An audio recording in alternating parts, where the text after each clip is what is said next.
Hi everyone, welcome to the Halal Vision Quality Academy. My name is Korkut, and in this short video, which comprises three parts, we aim to provide guidance to halal certification bodies seeking accreditation according to the OIC SMIIC standard on requirements for bodies providing halal certification. The full training developed by Halal Vision on this topic takes about 40 hours. Why? Because while the OIC SMIIC standard has very specific requirements itself, it also makes many references to the ISO IEC 17021 Part 1, ISO IEC 17065, and ISO IEC 17067 standards, which, as you probably know, lay down the globally recognized best practices in the field of conformity assessment. These three global and major conformity assessment standards are indispensable to the application of the OIC SMIIC standard. And you also need to bear in mind other standards, such as OIC SMIIC 33, which provides an example of a halal certification scheme. It could be said that the OIC SMIIC standard is actually a combination of a group of conformity assessment standards when you look at it that way. It does get somewhat complicated.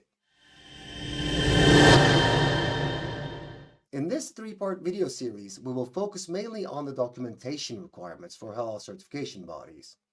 As is the case with all standards that require a management system, in order to receive accreditation according to OIC SMIIC, you have to write what you do and you have to do what you write. The scope and quality of your documentation system will play an imperative role in your accreditation process. So, what type of documents do you need to prepare or revise and update if you intend to go for accreditation according to OIC SMIIC? The Halal Vision expert team of lead auditors mapped 16 main steps that a halal certification body must take in order to comply with the OIC SMIIC standard in terms of documentation. Now let's go through them one by one. Step 1. First and foremost, you have to establish a halal certification policy document which complies with the requirements of the OIC SMIIC standard. In a nutshell, your halal certification policy must include topics such as legal requirements, Islamic business ethics, Islamic sensitivities, and Islamic values. And don't forget, you also need to incorporate these concepts into your employees' commitments on impartiality as well as their employment contracts. Step 2. You need to establish a risk-based approach to identify and manage risks related to Islamic business ethics, Islamic sensitivities, and Islamic values. And you need to develop measures to effectively address these risks. What we mean by Islamic business ethics are basically moral principles and values that guide Muslims' behavior and actions in the workplace based on Islamic teachings and principles such as honesty, justice, responsibility, accountability, and so forth. Step 3. You also need to create a halal quality manual that refers to these Islamic values, which I just mentioned, and the requirements of the OIC SMIIC standard. Now, it is possible that you already have a quality manual. In this case, you may choose to revise your existing manual and incorporate the requirements of OIC SMIIC into it so that it addresses the requirements laid down by that standard as well.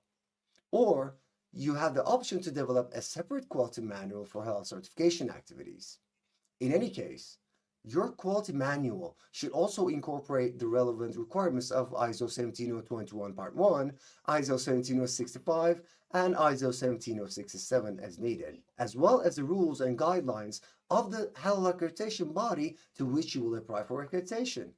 Don't forget that this quality manual will serve as the constitution of your organization's halal management system. And based on this, you will develop your halal certification program within the scope of the instructions, procedures, and checklists that you will also need to develop or update accordingly.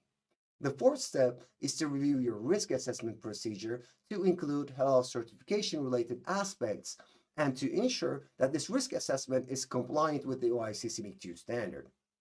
When evaluating these risks, we recommend that you consider the following parameters as well: halal and Islamic requirements, objectives of the audit, the sampling method used in the auditing process, real and perceived impartiality, legal and regulatory matters, the client being audited for certification, including that client's working environment, the impact of the audit on the client and its activities, the health and safety of the audit team, perceptions of relevant and interested parties, statements made by the certified clients that might create a misleading impression, and the use of halal marks and logos. I hope this video helps. And don't forget, if this is getting difficult for you, as Halal Vision, we are here to pull you through by providing all the trainings and the consulting services that you might need. I hope to see you in the next video.